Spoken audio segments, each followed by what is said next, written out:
Welcome to my pod, John Forster Talks to Dynamic Leaders. Here we're learning about our winning conditions. We can all do amazing work. Winning conditions is how we deliver that work so that the people, our customers, our audience, accepts it in a way that they want to trust and celebrate your work, trust and celebrate you, and give you a seat at the table. And the true value of hard work. They had tires, they had a couple cones, and these kids were just getting after it. No, nobody's going to come in this cage and outwork an actuary.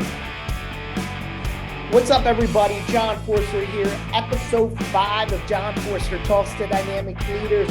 With me, I got the founder of Winning Mindset, one of the premier mindset coaches in the country, also author, Predator Mindset. Get the book if you don't have it. I got Gene Zannetti. Gene, how you making out, my friend? Great, John. Thanks for having me.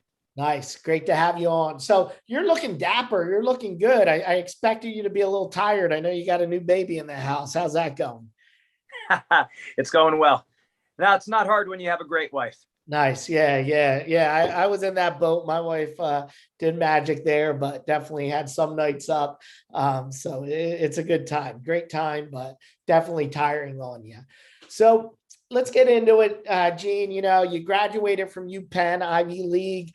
I know you wrestled there. You decided to go a different route. You started this wrestling mindset, big entrepreneurial route. What went into that decision, and how'd you get there?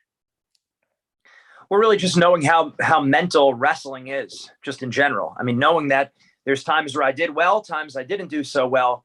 You know, and you're always looking for consistency. Any sport, the big C word is consistency. So why is it that I do well sometimes in the practice room and not as well in the match? Or some matches are better than others. And a lot of times it's related to the mindset. Unfortunately, in high school, no one spoke about sports psychology. I didn't even know it existed.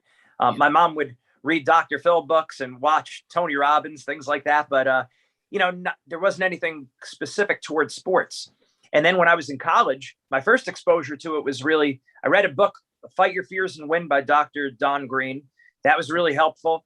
Learned about sports psychology. Then when I was at Rutgers, we had Dr. Sean Arendt, who is an exercise science doctorate. He came in, he spoke to the team about sports psychology. So, sports psychology falls under exercise science. Then at Penn, when I transferred over there, Penn, we had a sports psychologist come in and speak to the team. So I started moving in the direction of sports psychology at Springfield College, my first master's degree. The head wrestling coach at the time, Daryl Arroyo, he had his doctorate in sports psychology. So I was just wondering why wasn't this present in high school? This could have helped me coming up. So that's made me want to go into sport and performance psychology. And of course, I knew if it's valuable in sports, it relates to any area of life.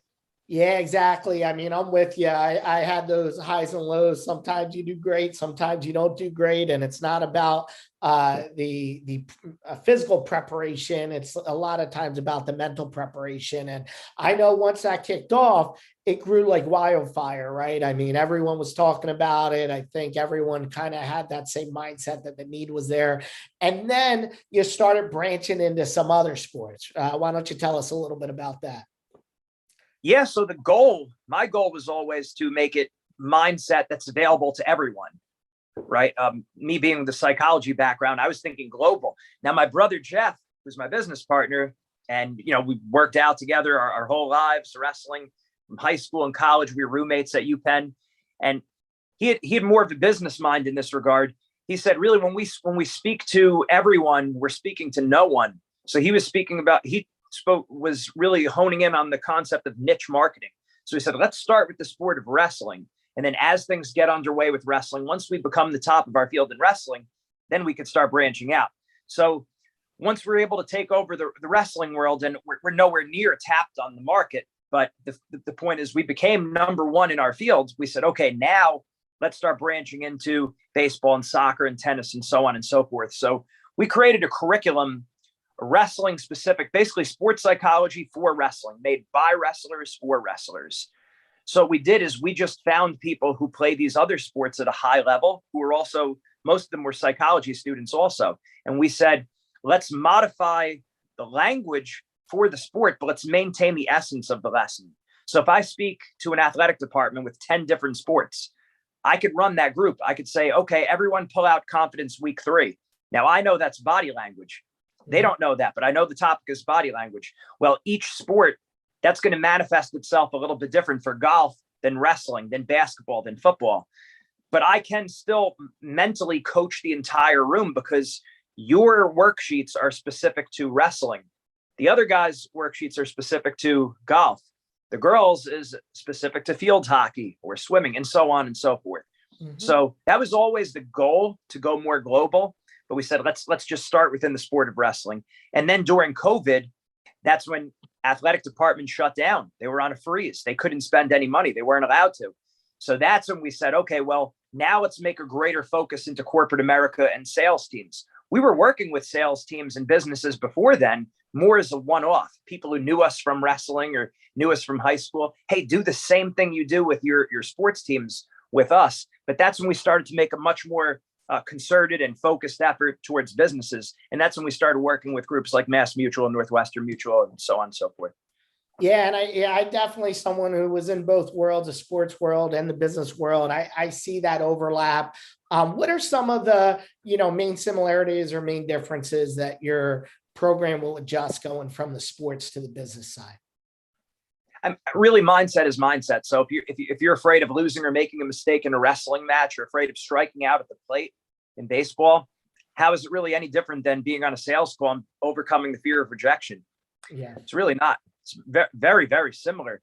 Also, the goal setting, the motivation, the mental toughness, that's all that all has to be there, right? Being able to focus also on what brings out my best. What should I be focusing on while I'm on my sales call? That's performance. Or if I'm leading a meeting, or if I'm speaking in front of a group of people in business, that's the mental parameters are very, very similar, almost no different than wrestling or golf or tennis, which is great because the executive's happy. They could apply in their business the same thing they could apply on the golf course. Yeah, exactly. And I know that I kind of attribute a lot of my success in my corporate world to a lot of the experience I had in athletics. I agree with you. There's a lot of similarities there. So tell us a little bit about the book. I read it. Great book. Go out and get it. Predator Mindset. What are some of the key concepts in here that you should focus on? Well, really, it's a pretty timeless lesson. Every coach, every manager, every leader says the same thing. Focus on what you can control. Forget about what you can't control. There's no one out there who hasn't heard that before. But how do you get that message to stick? Right? K minus A equals 0. Knowledge minus action equals nothing. If you know what to do, but don't do what you know, what good is it? So it's easy for us to forget about control, what to control, what's within our control, what's not in our control. So we developed this idea of the predator mindset. I took an animal behavior class at the University of Pennsylvania.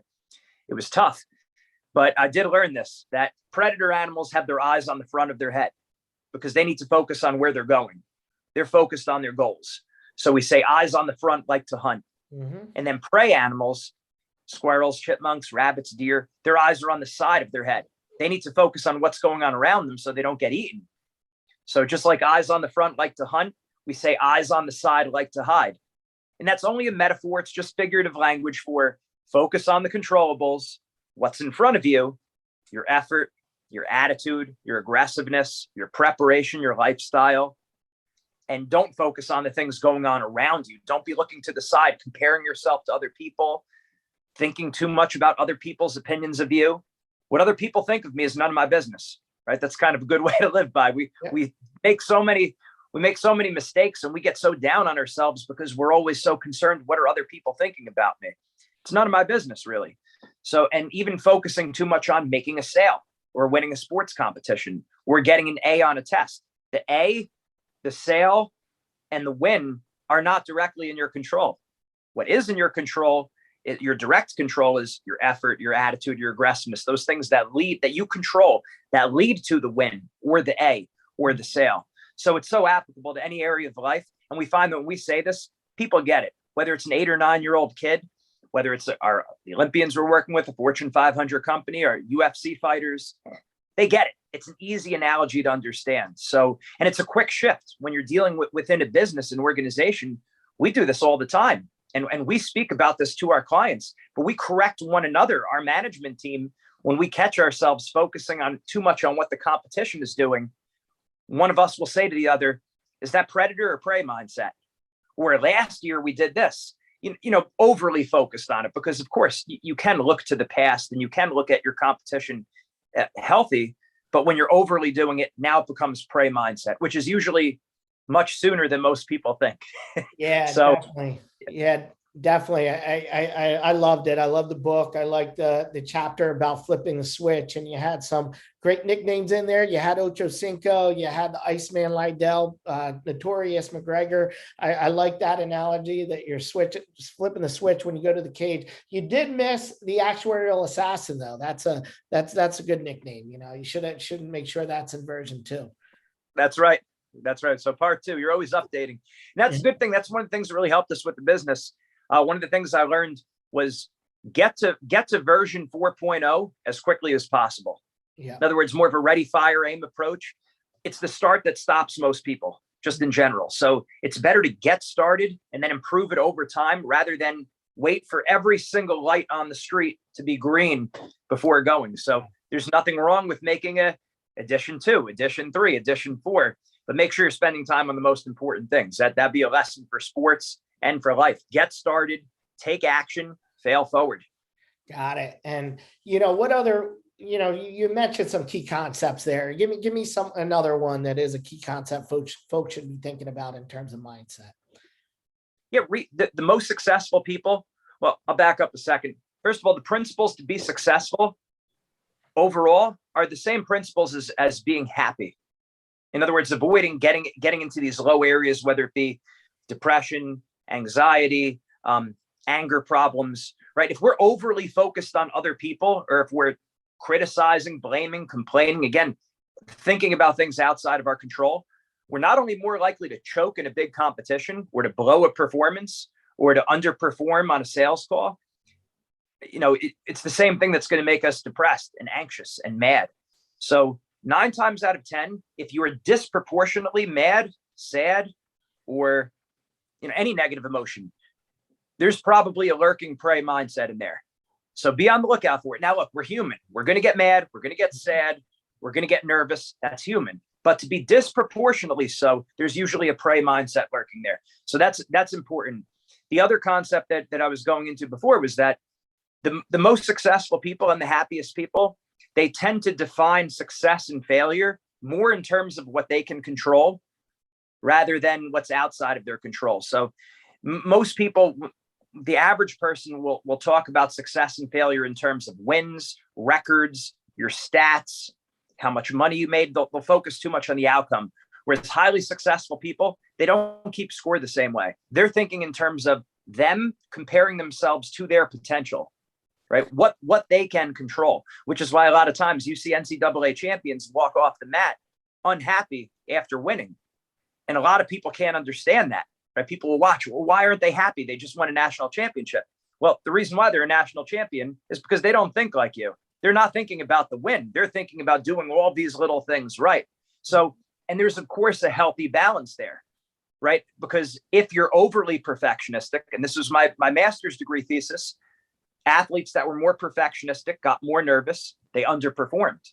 So there's a balance, which is why a mindset coach is so important in any area of life, whether it be sports, school, business, or just life in general.